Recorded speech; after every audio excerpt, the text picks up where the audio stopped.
গত ৪ তারিখ থেকে কিন্তু আমাদের নওগাঁর নওজোয়ান মাঠে শুরু হয়ে গেছে বৃক্ষমেলা ৭ দিন ব্যাপী। তো তারই কয়েকদিন চলে গিয়েছে। আমি গিয়েছিলাম গতকাল বিকেলবেলা, ঠিক বলবো না, সন্ধ্যার পরে গিয়েছিলাম, কারণ আপনাদের ভাইয়া পার্কে হাঁটছিল আর ওর সাথে যাওয়ার কথা ছিল, বলছিল আমার একটু দেরি হবে, তাও তুমি একটু দেরি করে বের হয়ে এসো। তো তাই আর কি গিয়েছিলাম একদম সন্ধ্যার পর। আর গিয়েই প্রথমে বাইরের ইয়েগুলো দেখছিলাম যে কি কি স্টল বসেছে। সেখানে দেখলাম খাবারের স্টল, বিভিন্ন রকম খেলনাপাতির স্টল। বড়রা গাছ কিনবা, ছোটরা কি এমনি শুধু গাছ দেখে দেখে বাড়ি ফেরত আসবে তা নয়, তাদের জন্য স্টল বসেছে। আর ভিতরে গিয়ে দেখি এক এক রকমের এক একটা গাছ, বিভিন্ন রকমের ক্যাকটাস, মানে গাছ দেখলে যে কি শান্তি লাগে আমি বলে বোঝাতে পারবো না। তাই প্রত্যেক বছরের মতো এইবারও গিয়েছিলাম গাছগুলো দেখতে, কারণ আমি কিনে নিয়ে এসে আমার ছাদে রাখার মতো জায়গা নেই বা আমি পরিচর্যা করতে পারবো না। অযথা এই গাছগুলো কিনে নিয়ে এসে মেরে ফেলা তার কোনো প্রয়োজন নেই। তাই তো শুধু চোখের দেখা মনে শান্তি করতে গিয়েছিলাম। করতে গিয়ে বিশাল বড় একটা অ্যালোভেরার গাছ দেখলাম, আপনারা দেখতেই পেলেন। আর যে সামনে যেয়ে দেখি দুইটা আমড়া ধরে আছে ছোট ছোট গাছে, এত সুন্দর সুন্দর করে মাশাল্লাহ ফলগুলো ধরে আছে, মানে দেখেই অবাক লাগলো। আর এই যে এইটা একটা অদ্ভুত রকমের গাছ দেখলাম, এত সুন্দর, মনে হচ্ছে প্লাস্টিকের হচ্ছে কিছু থাকে না সে ঝাড়ুর মতো, পাতাগুলো চিকন চিকন একদম, দেখতে অনেক সুন্দর লাগছিল। আর এই যে মাশাল্লাহ সুবহানাল্লাহ, আল্লাহ তাআলা কত সুন্দর সুন্দর ফুল আমাদেরকে পৃথিবীতে দিয়েছেন সৌন্দর্য দেখার বর্ধনের জন্য। তো এটা হচ্ছে অ্যারোমেটিক জুঁই, এই ফুলটা আমার খুব ভাল লাগে, এর গন্ধটাও অনেক সুন্দর। আর এটা তো ছিল একদম হচ্ছে বাগান বিলাস, কি জানি একটা কাঠালি বা এই ধরনের কি জানি একটা কালার। তবে এই দোকানে অনেক রকমের বাগান বিলাস ছিল। তো পরবর্তীতে যে দেখি এই যে বিভিন্ন রকম ফলের গাছ, কাঠলিচু, হরিফল, মিষ্টি গরম চা, টক মিষ্টি গরম চা, বিভিন্ন রকম ফলের গাছ ছিল, যেটি এতে সফেদা ছিল, পেয়ারা ছিল, লাল পেয়ারা, সাদা পেয়ারা, সিডলেস পেয়ারাও ছিল আমি দেখেছি। তো অনেক রকমের, যেগুলো আমরা নামও জানি না, এই ধরনের গাছও প্রচুর কিন্তু পরিমাণে এবার নিয়ে এসেছিলো। এই যে লাল কাঁঠাল, এইটা একটু অদ্ভুত রকমের আম দেখলাম, আমি দেখে একটু ইয়ে হইলাম। ব্ল্যাক স্টোন আম, আমের কালারটাই অদ্ভুত রকমের আকর্ষণীয় একটা কালার, মাশাআল্লাহ, একদম পার্পেল, ডিপ পার্পেল যেটা বলে সেটা। আর এই যে সিডলেস পেয়ারা, একদম বিচিবিহীন, যাদের বিচি খেতে অসুবিধা হয় তারা কিন্তু এই পেয়ারা নিয়ে গাছে নিয়ে গিয়ে লাগিয়ে পেয়ারা তুললে খেতে পারবেন। আর দেখতে দেখতে এত বিশাল বড় একটা মালবেরি গাছ দেখলাম, পাতা থেকে মালবেরিগুলো অনেক পরিমাণে ধরে আছে, একদম লম্বা লম্বা। আপনারা যারা আমার শুরুর ভিডিও দেখেছেন তারা জানেন আমি একটা মালবেরি গাছ লাগিয়েছিলাম, কিন্তু পরিচর্যার কারণে বা আমি বাসায় না থাকার কারণে সেটি আর মানে আমি বাঁচাইতে পারি নাই, গাছটি মরে গিয়েছে। তবে এই গাছটা দেখে নিতে অনেক লোভ লাগলো, বাট ওই গাছটার প্রাইস ছিল অনেক বেশি, প্রায় ৩,০০০ টাকা দাম চেয়েছিল ওই গাছটার। তো যাই হোক, ওটাকে আর না দেখি না ইয়ে করে পাশে চলে আসলাম। এখানে বিভিন্ন রকমের ফুলের গাছ ছিল, মাশাআল্লাহ, মানে নামগুলো দেখতেই পাচ্ছেন স্ক্রিনে, আমি এগুলো তো মনে হয় প্রথম দেখছি এই রকম অবস্থা।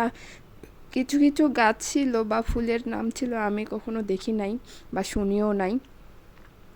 আর পাশে এই যে এখানে লেখা দেওয়া আছে, বাট ওইটা গাছটা কি খেয়াল করেছেন, এত সুন্দর সুন্দর তেঁতুল ধরেছিল, অনেকগুলো তেঁতুল। তারপরে এই যে ছোট্ট একটু গাছে আমড়া ধরে আছে, লটকনের গাছ আছে, মানে আপনি কোন গাছটা নেবেন সেই গাছটাই আপনি পেয়ে যাবেন। আর এই যে গাছটার দাম দর করছিল এই হচ্ছে অ্যারোমেটিক জুঁয়ের, ওইটার দাম ছিল 150 টাকা নেবে ওনারা। আর এইটাই একটু আমি অদ্ভুত রকমের দেখলাম, দেখার পরে দোকানদার ভাইকে জিজ্ঞেস করলাম যে ভাইয়া এইটা কি গাছ, উনি বললেন হচ্ছে রুবি লঙ্গান। আর এটি হচ্ছে লিচুর মতনই খেতে, অনেক বেশি মিষ্টি লিচু থেকে নাকি, লিচু তো বছরে একবার হয় আর ওইটা নাকি বছরে 2-3 বার ফল পাওয়া যায়। তো ওটি দেখে টেকে পরে আসলাম 3 ফলে, অনেকগুলো ধরেছিল মাশাল্লাহ একটি তালেই। আর এই যে একটা স্টল থাকবে বনসাইয়ের, যেটি দেখে আমরা অবাক হয়ে যাই, বিশেষ করে আমি, এক একটা গাছের বয়স এত বেশি, আর বয়স অনুযায়ী গাছের দামটাও কিন্তু। এই যে দেখেন এইটার বয়স ছিল 30 বছর, এটার প্রাইসও কিন্তু 30,000 টাকা। তো যারা শৌখিন মানুষ, যারা এই ধরনের গাছ পছন্দ করেন তারা কিন্তু অনায়াসে এই গাছগুলো নিয়ে চলে যান। তো যাই হোক, ওটা দেখে টেকে পরে আসলাম এই যে ক্যাকটাসের বিভিন্ন রকমের গাছ ছিল, ছোট বড় বিভিন্ন রকমের, আপনি যদি একটু আঙ্গুল দিয়ে দেখেন না এটার মজা টের পাবেন। তো যাই হোক, দেখছিলাম এটা একটু বড় ছিল, বড় সাইজের অন্য রকমের একটা ক্যাকটাস। আর এই দোকানে ছিল প্লাস্টিকের অনেক ধরনের টব, মাটির কাপ-রিচ অনেক ধরনের। আর এই যে এই সুন্দরী মশাইকে দেখে তো আমি অবাক হয়ে গেছি, ভারত সুন্দরী বড়ই। কখনো কি নাম শুনেছেন কখনো বলেন তো? আমি তো এই ফার্স্ট টাইম দেখলাম, তা আবার আপনাদের ভাইয়া দেখিয়ে দিল। তো দেখার পরে সামনে যাচ্ছিলাম, এই ফুলটা অনেক বেশি আকর্ষণ করছিল যে এই ফুলটা দেখতে। এই ফুলটার নাম ছিল হচ্ছে স্পাইডার লিলি, এক একটা গাছ ছিল 300 টাকা করে। তো আপনারা যারা কিনতে চান অবশ্যই কিন্তু গাছ মেলায় গিয়ে, মানে বৃক্ষ মেলায় গিয়ে গাছগুলো কিনে নিয়ে আসতে পারেন। আর এই যে ছোট্ট ছোট্ট গাছে এত সুন্দর করে মালটাগুলো ধরে আছে, বাট আমার দেশি মালটাগুলো কেমন জানি লাগে। আমি তো এমনিতেই ফল খাই না, পছন্দ নয়, তারপরে ওই দেশি মালটাগুলো কেমন যেন একটা স্বাদ লাগে। আর দেখতে দেখতে আরেকটা কিন্তু বনসাইয়ের কাছে চলে এসেছি। এটা হচ্ছে বট গাছ, বটের যে বনসাই সেইটা। আর এই যে এইগুলো হচ্ছে বাঁশ যেটা বলে। আর দেখতে দেখতে কিন্তু আরও একটি ফলের সামনে, যে আম, আমার তো খুব ফেভারিট একটা গাছ। তো বিভিন্ন রকম দেখার পরে, গাছ দেখার পরে এই যে স্টলে আসলাম। একটা একটা ভাই পরিচিত আপনাদের ভাইয়ার, তো ওনার স্টলে এসে দেখি এই যে মালটা ধরে আছে। তো আরও রঙ্গন ফুল ছিল, গোলাপ ফুল ছিল। উনি দেখার পরে বলছেন যে ভাই ভিতরে এসে বসেন। আর ওই যে ওখানে একটা নাম লেখা আছে করসল গাছ, ওইটা সম্ভবত উনি ওখানে পোস্টার হিসাবে রেখেছেন যে ওই গাছটা নাকি ক্যান্সারের মহা ঔষধ। তো আমি জানি না, এটা সম্পর্কে যদি কেউ জেনে থাকেন অবশ্যই কমেন্ট করে জানাবেন। আর আমি দেখছিলাম মানি প্ল্যান্ট গাছ। মানি প্ল্যান্ট মানে তো মানি, তাই না? মানি আর মানি, কত মানি লাগবে। তো যিনি এই মানি প্ল্যান্ট গাছ কিনে নিয়ে ঘরে রাখেন তিনি তো একদম বড় লোকস। তো যাই হোক, স্টলের মাঝখানে এসে বসলাম। বাতাসে প্রচণ্ড গরম ছিল গতকাল। তো দেখছিলাম আমার পেছনে অনেক অনেক গোলাপ গাছ ছিল, মাশাআল্লাহ, ফুল দেখলেই তো অবাক লাগে। আর এটা ছিল হচ্ছে জলপাই গাছ, গাছ ভর্তি একদম ফুল ধরেছিল। তো উনি ভাইয়াটা আমাদেরকে রেখে দোকানে অর্ডার দিয়ে একদম ফুচকা হাতে ধরিয়ে দিয়েছে, একদম ভিআইপি আপ্যায়ন যাকে বলে। বসে বসে বলছে আপনি যান, বাসায় নিয়ে যেয়ে খাবেন। তো অসংখ্য ধন্যবাদ ভাইয়াকে এইটা এইভাবে সম্মানিত করার জন্য।